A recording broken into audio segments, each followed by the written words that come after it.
Hi, I'm Brian Hess, a Senior Specialist Solution Architect with DocumentDB.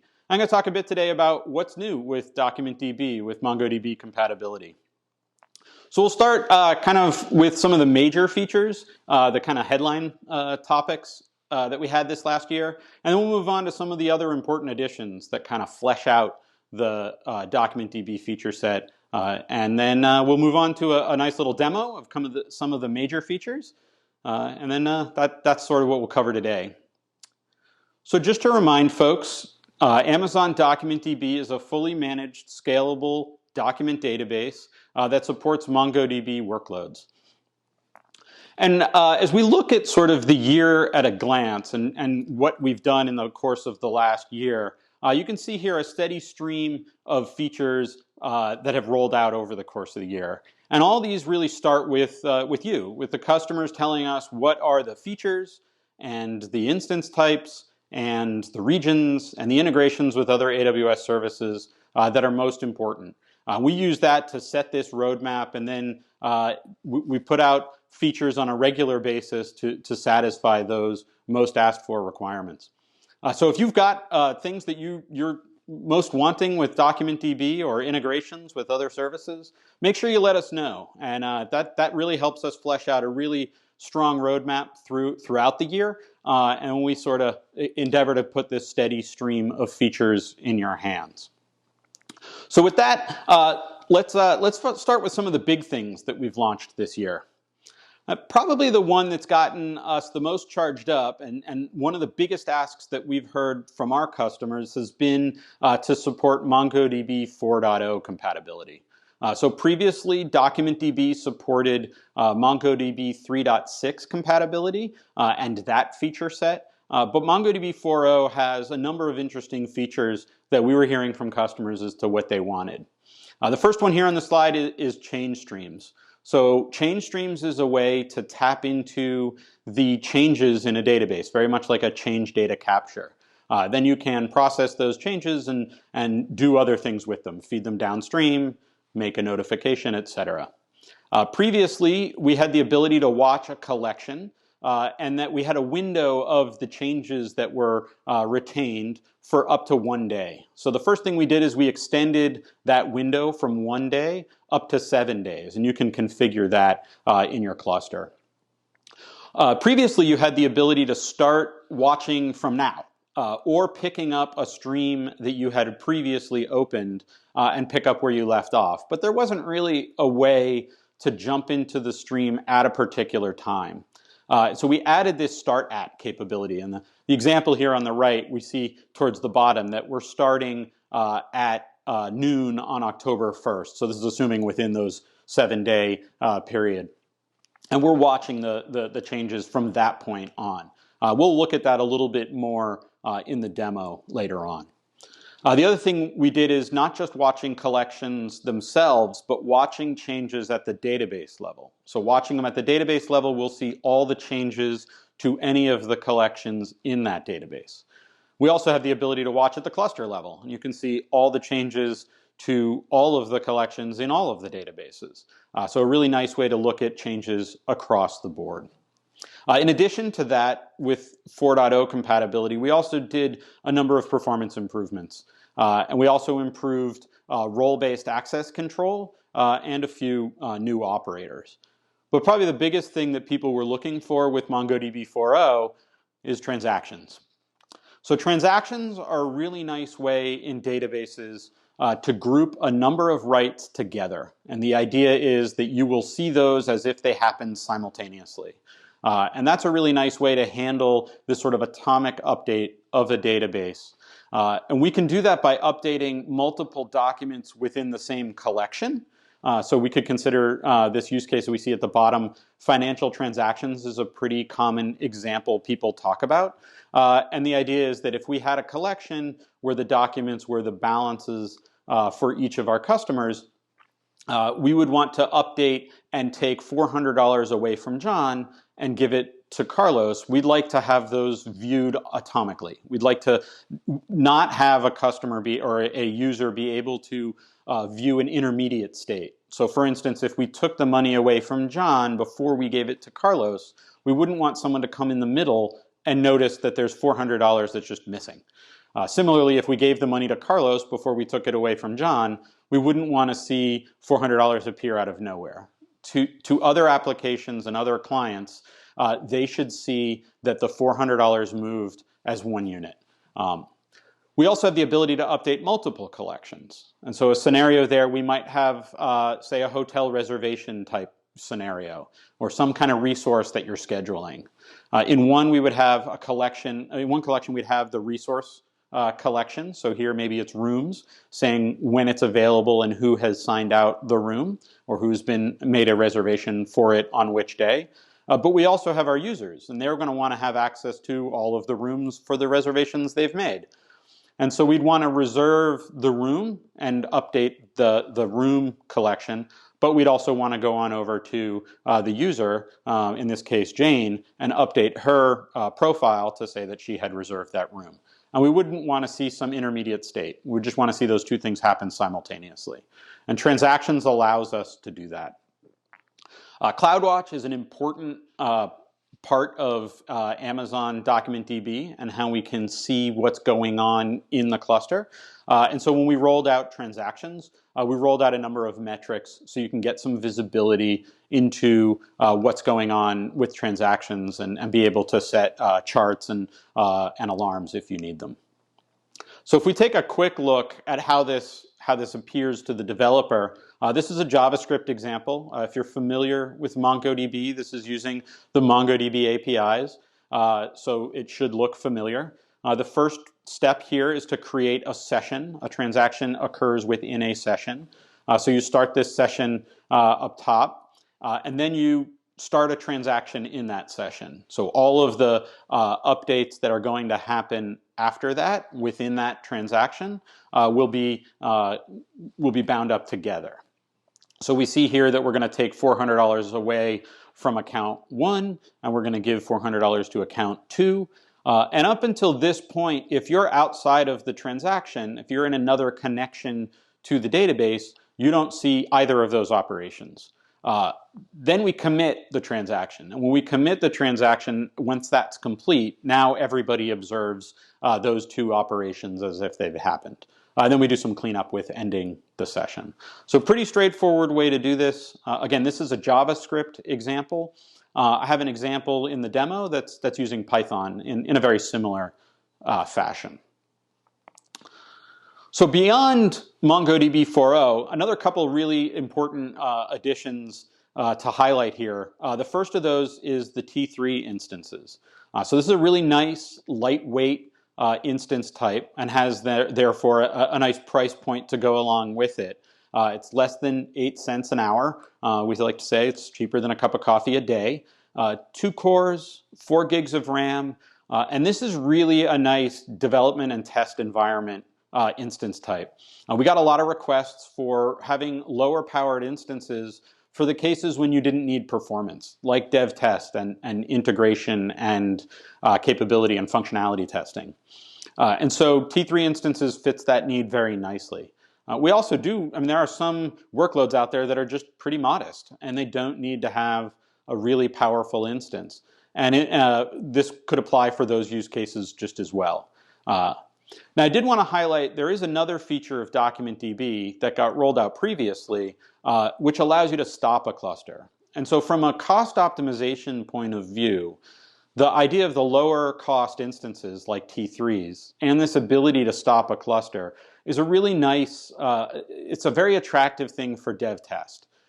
So the stop cluster feature allows you to stop all the instances for a DocumentDB cluster and you're not paying any instance costs, but all the data stays. So since we've separated compute and storage, we can keep the storage for all the data that has already been persisted in the database and simply turn off the instances. When you're ready, you come back on, you turn on the instances, they'll connect to the storage, and you're back to basically where you left off. So this is really nice for saving a few dollars with respect to dev and test machines or clusters, because you could turn them off at the end of the day and the user can go home, and then when they come back in the morning, restart the cluster and they're back in business. So save a little money overnight, save a little money over the weekend, but we see that as a really attractive dev test environment. So security is job zero here. So of course there's been, we'd like to highlight improvements in security. One of the things we rolled out was role-based access control. And so these are support for built-in roles that allow for various accesses. You can enable read or read-write access on the collections in a database. You can also do it for all collections in all databases. You can grant permissions to allow you to create users or have other administrative privileges. And so we manage these by a role that you can grant inside of DocumentDB. Now, the AWS Database Migration Service isn't really part of DocumentDB, but it's something we've seen a lot paired with DocumentDB over the last year. So it's been a really important part of the DocumentDB ecosystem. If you're not familiar with it, the DMS will allow you to do a migration from various database sources to various database syncs. We've seen a lot of migrations from MongoDB to DocumentDB. And those can be done in two ways. You can do a one-time move of all of the data that is already in the source database, or you can tap into the change data capture feature and allow for that data to stream across to DocumentDB in an ongoing fashion. And then, of course, you can combine those two things to do both if you wanted to move the data that exists and then continue moving any changes that happen. So this year we added a couple of new features. Previously we supported MongoDB 3.6 as a source and Amazon DocumentDB 3.6 as a sync. Now we added support for MongoDB 4.0 as a source and Amazon DocumentDB 3.6 as a source. So this is the first time we're seeing DocumentDB on the left side of this picture. Of course, when we launched DocumentDB 4.0, we enabled support for DocumentDB 4.0 as a sync. And so that's also been rolled into DMS as well. Also, wanted to improve the bulk move of the existing data, this full load scenario, and we made investments to improve that performance up to 3x faster. So get through the migration quite a bit faster than previously. So those were kind of the big ticket items. There's a lot of other features that I want to highlight that really flesh out the service and the ecosystem as a whole. So MongoDB compatibility is a big, important part of DocumentDB. It's right there in the product name. And so there was a number of investments we've made over the course of the year with respect to compatibility, beyond just the 4.0 compatibility, but even at the 3.6 level, that really sort of, again, flesh out the experience. The first is execution statistics for explain plans. And this is really a way that you can understand a little bit more about how the query plan is going to go and get a better insight into how your queries are going to perform. That'll allow you to refine your queries, add new indexes, et cetera, to really dig in a little deeper into the internals. Null characters and strings. If you've been around data before, this is always one of those things that just comes up and bites you in the ankle. It's kind of nice to be able to handle the support for what happens if there's null characters in the strings, and that's something we added to DocumentDB this year as well. We also improved indexes for regex queries as well as multi-key indexing. If we look beyond that, I mentioned already some of the change streams and enhancements when we talked about DocumentDB 4.0. Those changes also apply to DocumentDB 3.6. So we have the ability to have the longer window for the changes, so you have a little bit longer time to process them, and also watching changes at the database level as well as at the cluster level. Also launched a number of new operators. So some array operators, arithmetic operators, and date operators, as well as this output operator. So the output operator is part of the aggregation pipeline. It's typically the last step of the aggregation pipeline. And what it does is it takes the flow of the pipeline, all the transformations that you've done in your aggregation pipeline, and you can write that to another DocumentDB collection. So you can think of it as sort of like an insert select in the SQL world.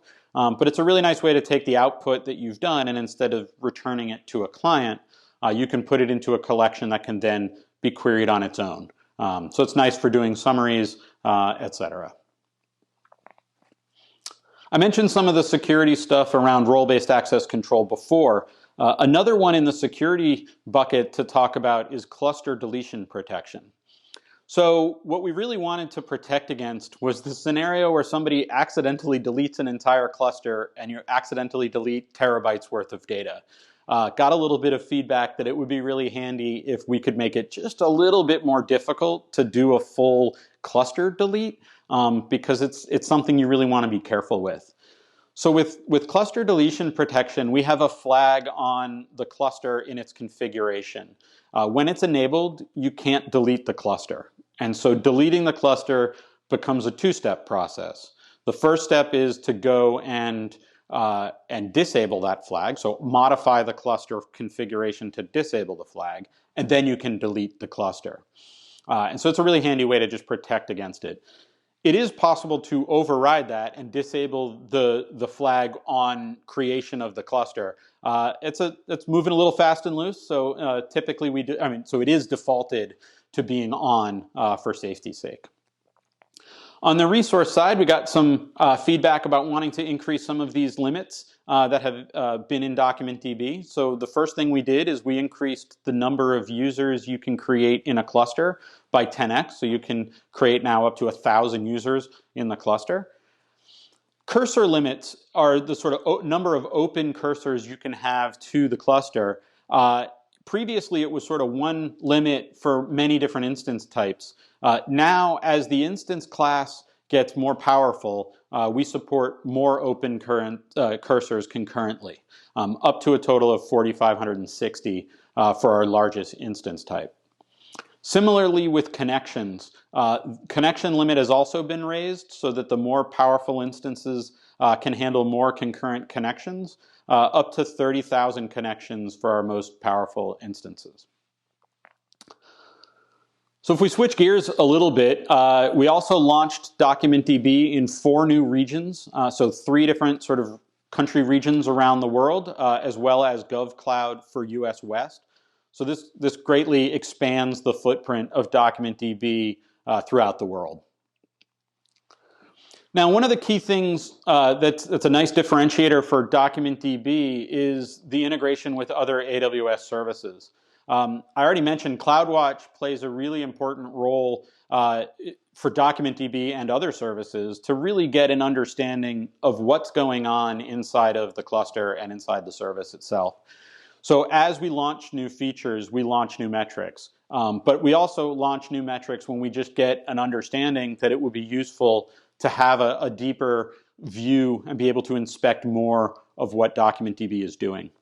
So I already mentioned sort of increasing the limits for connections and cursors. We also added metrics so that you can see how much those resources are being used. Again, they're a limited resource, so it's good to be able to monitor those. The MongoDB opt counters is a way that you can kind of take a look at what are the MongoDB API calls that are being done to the cluster, so you can kind of get an understanding of the workload. Are they reads? Are they writes? If they're writes, are they inserts or are they deletes? Get a good picture of what's going on from a workload point of view.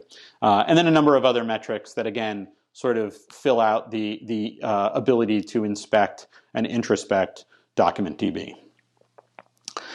And the last service I wanted to talk a little bit about for integration is AWS Glue. So Glue is an ETL service that allows you to read and write data from various sources, do transformations of it as it sort of moves along, and it allows for a really flexible, powerful transformation tool and data movement tool. So earlier in the year, we launched the ability to read and write to DocumentDB from within Glue. And so this allows for some special configuration that lets us leverage the Glue context and some of the Glue constructs to make reading and writing more efficient and frankly simpler for users to use. So that allows for us to read from DocumentDB, transform it, and do other things with it, maybe write it to elsewhere, as well as take things from other places, transform it, and land it in DocumentDB. One of the things that we launched later in the year was the ability to support the crawler. So Glue has a crawler which will make a connection to a data source and look at the data sets that are in the data source. So in DocumentDB, that's the databases and the collections. Go through and add those data sources and data sets into the Glue catalog. So the Glue catalog is a way to sort of just know where data is in your enterprise throughout AWS and be able to sort of have a name for it, understand the connections. Now you can leverage the catalog in Glue jobs to have even simpler way of authoring a Glue transformation job. In DocumentDB, it'll look at the collections and actually scan through and try to infer the schema. And since DocumentDB has a flexible schema model, that's actually a little bit of a challenge. So it's going to go through and inspect the documents that are actually there, infer that schema, and put it into the catalog, since Glue has a catalog with a schema. And so once it's in there, like I said, it's very simple to now author Glue jobs, either as DocumentDB as a source or a destination, leveraging that registration in the catalog. And with that, figure we transfer over now and take a look at a demo on a couple of these major features with DocumentDB. Okay, for this demo, we're going to start by looking at transactions in Amazon DocumentDB version 4. So what I'm using here is a SageMaker notebook, a Jupyter notebook, that we've connected on up to DocumentDB. It's a nice way to do some development of Python code. So the first thing we do up here is just import some packages and define some simple functions that we'll just use. And now we're going to connect to the database. And now that once we've made the connection, we will run a simple command that shows that we're connected to this 3-node cluster. So the next step is to insert some data that we'll play with. So what we're going to do is some sort of transactional financial transactions. We've got 3 people here, Andy, Brian, and Charlie. I've given them each $1,000 to start. And now let's do some transactions. Let's move some money around. So the first thing we'll do is we'll transfer $600 from Brian to Andy. So to do that, we'll do it in 2 steps. First, we'll give money, $600 to Andy. So we see that Andy now has $1,600, but it still looks like Brian has $1,000. So if somebody were to look in right now, they would think that he's got more money than he does, and that maybe he could transfer, say, $500 to Charlie. But he doesn't have that money really, because we're in the middle of this transfer of funds. So if we finish this off, then you'll see now Brian only has $400, Andy has $1,600, and if we tried to give the $500 to Charlie, they're not available. So let's try to do this now atomically with a transaction. In this case, from within the transaction, as you're doing it, you'll see this intermediate state. But if you're outside the transaction, you don't see any of the changes until after. And the way that we do this is that first we create a session object, and then we start a transaction in that session. So this my session object is the thing that will indicate the context that we're looking for. So what we'll do is we'll add these two transactions in there. The first being to increment Charlie by $300, and the next to decrement Brian by $300. We pass along the session that we're using to do this. So from within the session, we see now that Brian has $300 less and Charlie has $300 more. We do that when we do this find by passing in again the session that we're in. If we're outside of the transaction, if we go and do the find, and that's what we're showing here in this next cell, from outside the transaction, still looks like Brian has $400, still looks like Charlie has $1,000, and that's because we have not committed the transaction yet. So we're still in an intermediate state. We could choose to do some other things, but for now, let's just finish off the transaction, and then when we do the find, we see that everybody now is seeing that Brian has $100 and Charlie has $1,300. Now, what happens if we get partway through a transaction, we decide we need to stop? Well, that's something we can do by aborting the transaction. So what we're doing here is we're going to transfer $1,000 from Charlie to Brian. We're going to use this new session 2 object to cover this transaction. But then what we're going to do is abort. We're going to say, actually, I don't want to do that. Let's back the whole thing out and leave the database the way that it was. So when we execute this, we see that within the transaction, we can get the $1,000 moved from Charlie to Brian, but then we decided to stop all that, and by aborting the transaction, we now see that we're back at where we were before.